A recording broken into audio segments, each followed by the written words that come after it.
Hi friends.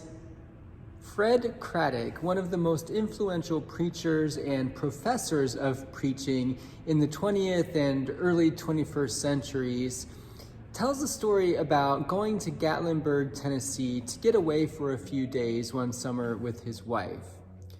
One night they found a quiet restaurant where they were looking forward to having a meal, just the two of them.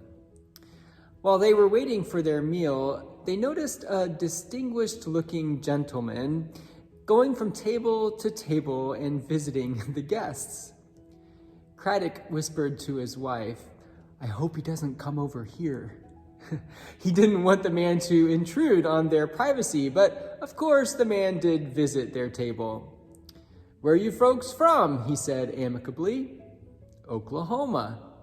"Splendid state, I hear, although I've never been there myself. What do you do for a living?" "I teach homiletics at the graduate seminary at Phillips University." "Oh, so you teach preachers, do ya? Well, I've got a story I want to tell you." And with that, he pulled up a chair and sat down at the table with Craddock and his wife. Dr. Craddock groaned inwardly. "Oh, here it comes. Another preacher story. Seems like everybody's got one." The man stuck out his hand and said, "I'm Ben Hooper.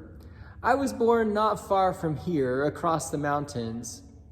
My mother wasn't married when I was born, so I had a hard time. When I started school, my classmates had a name for me, and it wasn't a very nice name. I used to go off by myself at recess and lunchtime because of the taunts of my playmates. What was worse was going downtown on Saturday afternoon and feeling every eye burning a hole through me. They were all wondering who my real father was. When I was about 12 years old, a new preacher came to our church. Now, I would always go in late and slip out early, but one day the preacher said the benediction so fast that I got caught and I had to walk out with the crowd. I could feel every eye in church on me. Just about the time I got to the door, I felt a big hand on my shoulder. I looked up and the preacher was looking right at me. "Who are you, son? Whose boy are you?"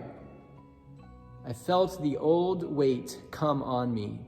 It was like a big black cloud. Even the preacher was putting me down.